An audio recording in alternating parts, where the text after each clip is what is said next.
Coming up on this episode of Outlook TV, Drag in the City with Wendy Warhol, QUSIC Live in Vancouver, in Toronto with Jeff Christensen, and much, much more. Hello and welcome to Outlook TV. I'm Rebecca Wyman. And my name is Fancy. We'd like to thank the Musqueam, Squamish, and Tsleil-Waututh Nations for the honor and privilege to film this episode of Outlook TV on their traditional unceded lands. Outlook TV is the queer news magazine show that brings you the stories that matter the most from coast to coast. And we're going to kick it off in Vancouver at the Eastside Culture Crawl. And with 450 artists participating, whose studio do we go and visit? Could it be Brandy Mars? Each November, the Eastside Art Society produces the Eastside Cultural Crawl, in which artists in Vancouver's East Side open their studios to the public. Today, we're at Brandy Mars' studio to find out what's happening in 2022. For audiences across Canada, I want them all to know about the Eastside Culture Crawl. It is a very unique event, not only in Vancouver, but really in Canada. The Eastside Arts District has the highest ratio of artists per capita in all of Canada, so it makes it incredibly unique. It's not just about the visual artists, but it's also about the performing artists in this area. So I want all Canadians to know that the Eastside Culture Crawl produces a visual arts festival that embraces craft, design, and the visual arts, and also the moving arts, film and video. And then this year, we're up around 475 artists. Culture Crawl attracts over 45,000 attendees. That was pre-COVID. We don't know what's going to happen now. Usually, we do a count at 1000 Parker Street because that has the most artists. So last year, we actually counted 23,000 attendees in the one building. When I first came out, I started a blog kind of just talking about my experience, and it became actually quite popular. It was like mostly funny kind of stuff, and then eventually I turned that into my funny cards, and then my funny cards turned into my line art sort of, but I still do all the other stuff too. I kind of just adding more and more stuff, and now I'm doing a lot of painting, although I have been painting like my whole life. So. What kind of artwork are you showing in the studio? Acrylic paintings, oil paintings, cards, mugs. Oh, and I started making candy, like sassy candy with lesbian funny stuff on it. All of my funny cards are really just kind of things that came from my life or things that I said that people thought were funny, and then I would be like, oh, maybe I should put that on a card. And I would say my paintings, well, for sure, my paintings are inspired by my life. Maybe not like so much literally, but like the energy behind them, like colors and feelings and all these things. And I do have like a niche now, but it's very much like, I feel like my art is me. I've really made an effort to make my store as inclusive as possible.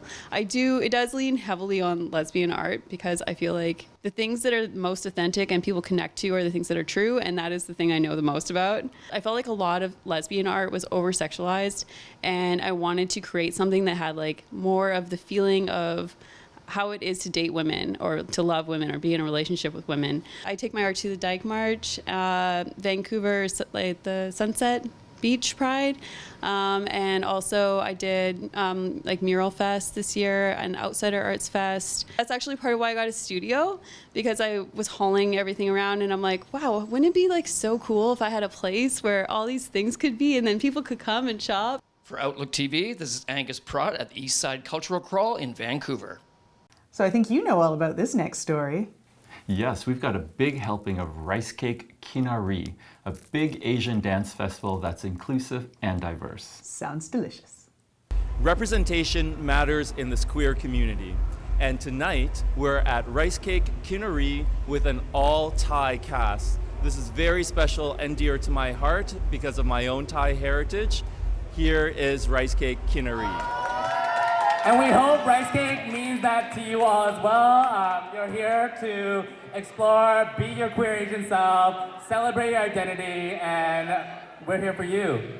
I'm co-hosting with one of my drag daughters, Poi Pai Lin. The theme, we generally try and theme our events around different parts of Asia. So we've done Pukari back in March around the Holi Festival, and this time, because the date falls around the Loi Krathong Festival in Thailand, we wanted to focus around Southeast Asia and just have a full lineup of Southeast Asian performers. be making all them deals you wanna do. I'ma be up in them A-list flicks, doing one-handed flicks, and I'ma be sipping on chicken. How do you feel about performing with fellow Thai performers? This is insane. I feel like it's been a long time coming. I never even thought this was going to be possible because I've been in Canada for a while now, and I don't really get to have such close connections and relationships with Thai people, especially Thai queer people. So since I moved here, I've known these two performers that I'm performing with for a while now, and it's just been a long time coming. So I'm just really pumped that this is finally happening tonight.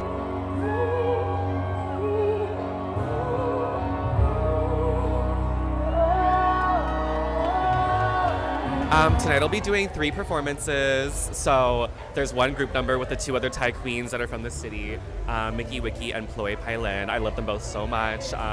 We have been wanting to do a performance of the 3 of us for so long, and tonight it just really felt like it was almost divinely aligned that we just had to, you know what I mean? When else is the city gonna throw a party that's specifically called Kinnaree for Loy Krathong Festival, which is specifically a Thai festival, and I know other countries in Southeast Asia celebrate similar ones. But yeah, no, I'm just really excited that they're centering Thai performers tonight, because that never happens.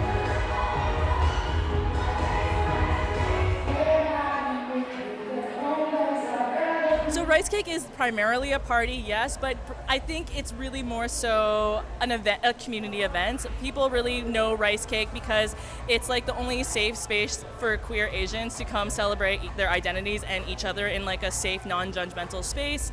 And it's honestly a year-round celebration of queerness and Asianness and the intersections of those two things all the time.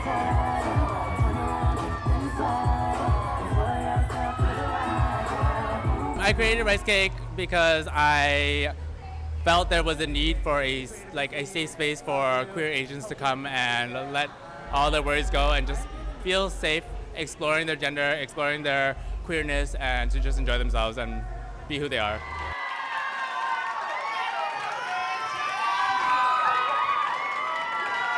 From Eastside Studios in Vancouver, my name is Empress Fancy Pants for Outlook TV. We're going to have to take a little break now. Perfect timing. These antlers are just too big. You know, size does matter.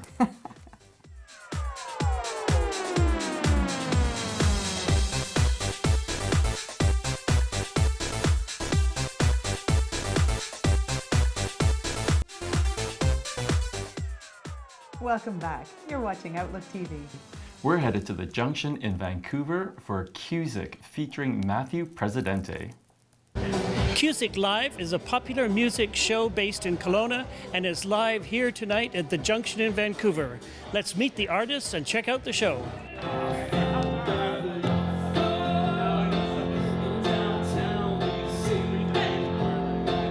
QUSIC is a fabulous program that started just before the pandemic.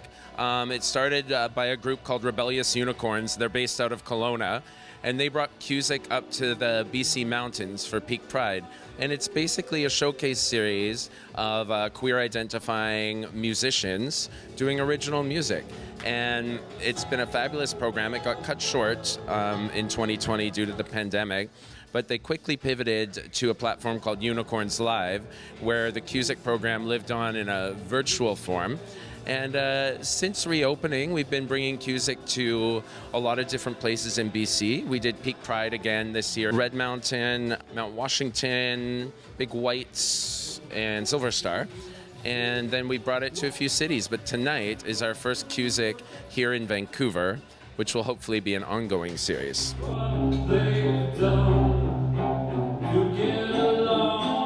I do everything from show tunes to hip hop to orchestral music. I've written a couple musicals. I play in a punk band where I wear a metal mask on my face and scream a lot. I'm from a musical family, and so it was always there, but I kind of rejected it. I'm a late bloomer.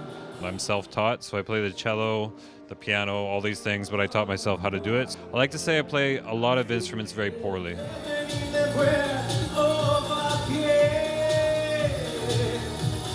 Originally from El Salvador, and I moved to Canada to go to school. I am an all-around creative. I love delving into painting, makeup, as you can see.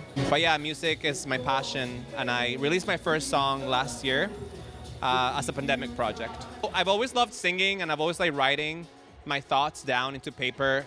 And not until last year I started writing actual long format songs. And I met my friend Daniel Bortoni, who is a composer, and we worked together on creating the first 6 songs of my first EP that comes out next year. Like, if the 80s had happened in the future, that's how I would describe my music. I think it's got some nostalgic tones to it, but brought to modern terms. So I think anyone can enjoy my music, from younger people to older people. I think it's an all-encompassing sound.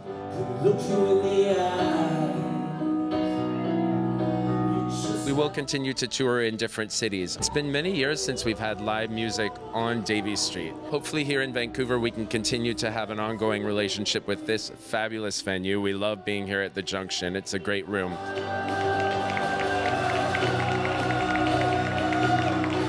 From QUSIC Live in Vancouver, this is Gary Wolfeater for Outlook TV. Well, we're going to check out some winter pride happenings up at Whistler.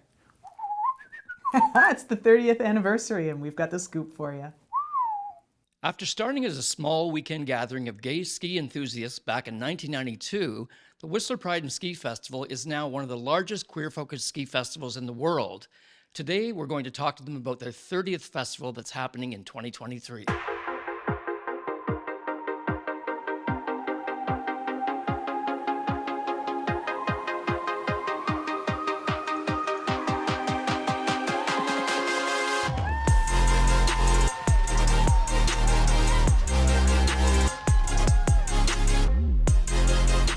What it is today is not definitely what it was when it started.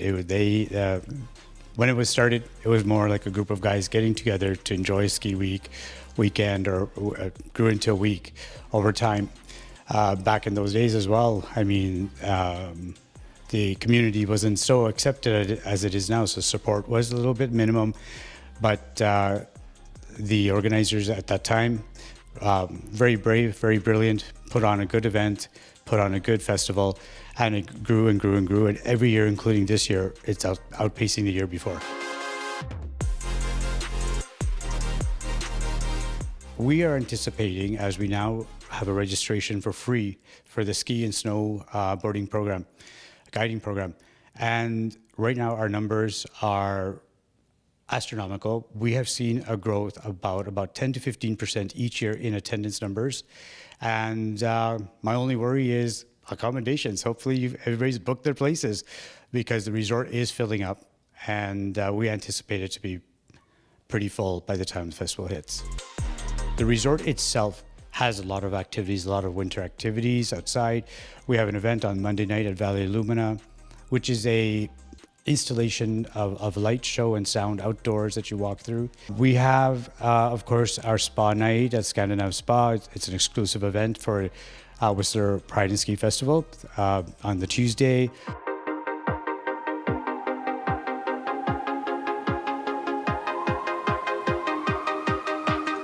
I have to find a meaning. I need a reason. I need something to do with my life.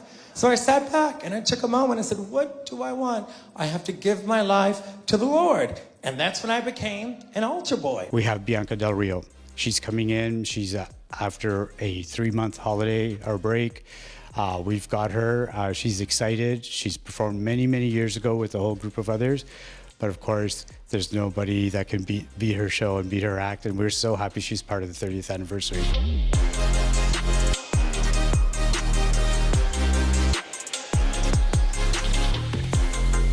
We have a pool party, we have après events, we have tea dances. After the parade, we do have an event at the conference center, and right next door to that is a theater where we have a movie and a pizza night for the youth to also celebrate and continue celebrating Pride with all of us up at the festival.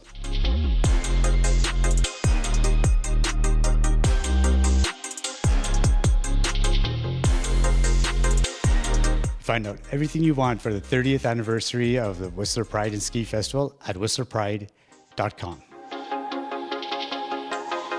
For Outlook TV, this is Angus Pratt in Vancouver.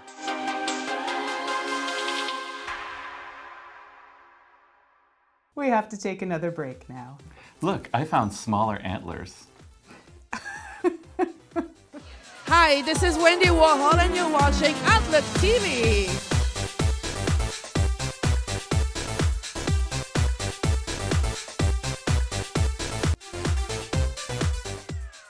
Welcome back. You're watching Outlook TV. This next story is a family affair for me.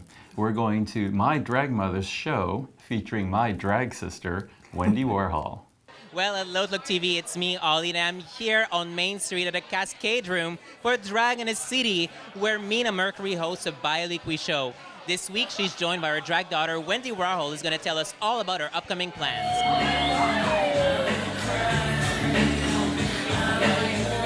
We're doing a drag show with Mina Mercury. She always hosts it. We do every 2 weeks, every second Wednesday, and I'm so happy to bring drag to Mount Pleasant.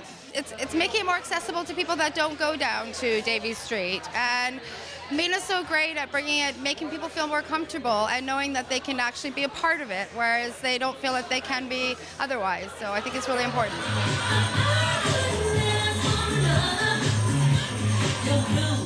Tonight is my show. It is Drag in the City here at the beautiful Cascade Room on Main. We do our first date row, which we generally find all the people in the room who are on their first dates, who are on Tinder dates or whatever, and we just have fun with them. And we do a trivia, stump the queen or the king or the thing or the queer that's here that evening. We do fundraisers with our beverages. We've raised over $3,500 to some local charities. Happy birthday to you. So incredible to share the stage and the performers with Vancouver. They come from all over. Wendy's from Montreal. She's incredible. We have Eddie Licious sometimes from Victoria. Fancy Pants, Empress, she's here right in Vancouver.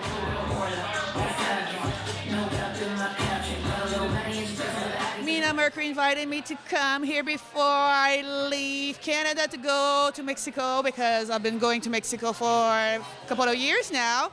And I said to Mina, I was like, I would love to go back to Vancouver. Can you hook me up? And she said yes. So here I am today. My best friend and the queen who hooked me up in Puerto Vallarta said, well, you're such a good Miley Cyrus. Your Miley Cyrus is so good, so why don't you do a tribute to Miley Cyrus? And so I decided to do a tribute to her over there, yeah. And I'd done it for 4 months in Puerto Vallarta. And I did it once in Paducah, Kentucky. And the last one I did was in Montreal when I closed the chapter. But I'm going to do Miley here in Vancouver, but not the tribute show, but just like a few numbers here and there. Today at Cascade, I'm bringing my Midnight Sky look. I don't know, things evolved so fast, but also so naturally at the same time. And I just decided that I'm going to do the big move. At the end of the year, I'm actually in the process of moving right now. So if you want to see me again, come to Puerto Vallarta, but I'll be back in Canada, that's for sure. But yeah, I'm moving there.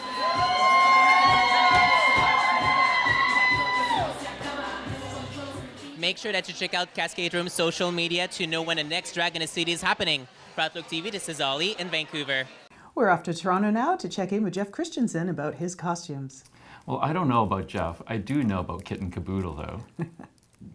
Hello everyone, I'm here in Jeff Christensen's drag room to discover some of his many talents and possibly some deep, dark secrets.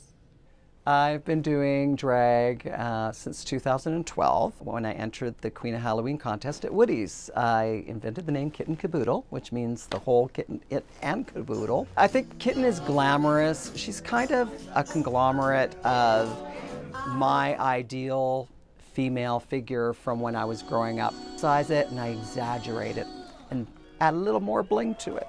This year I'm celebrating my 10-year drag-iversary, my drag birthday as Kitten Kaboodle. I think I'm a good role model to say that, you know, no matter how old you are, you can learn, you can do something new, and you can do drag. The most satisfaction I get from performing on stage in drag is when I interact with the audience and we just have that magic chemistry happening. I love Bette Midler, and I often perform her songs on stage. She's funny, she's campy, and she has a lot of glamour. one drag performer that really has influenced me over the years the most is Misconception. I've got 3 things to say to you tonight, my darlings. Stink, stank, stir.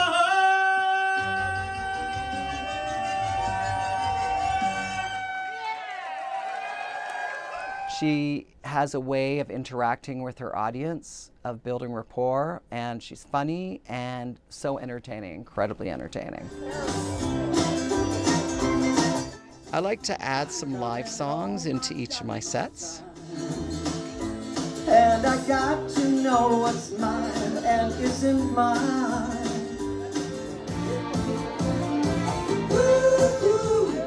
I will often add puppets to my set song too, just because, you know, if you don't have any live backup dancers, you can use puppets.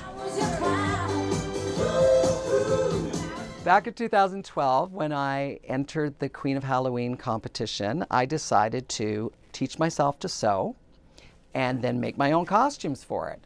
And so I did, and it's taken off since then. Now I'm making costumes for everybody. So all these costumes that we're doing right now, they're one reveal after the other. So we start with the base, the smallest costume, and we're gonna layer over top of that, and then we're gonna layer over top of that. So there's gonna be like 9 layers, and she's just gonna keep taking one off to the other. And this is what the expectation is. I have many clients for drag costume making. Misconception, of course, and the incredible Divine Darling.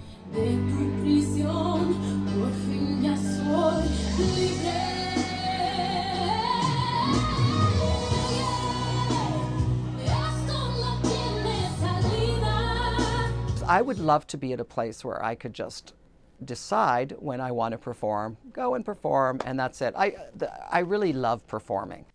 Thank you very much, Kitten Kaboodle, for sharing your workshop and your drag room. Andre Tardif in Toronto for Outlook TV.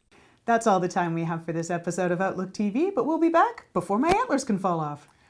And while they are on her head, why don't you visit us on all our social medias, and better yet, consider joining us and volunteer with us. We do love new volunteers. Thanks so much for joining us. I'm Rebecca Wyman. And my name is Fancy. Stay safe, Canada.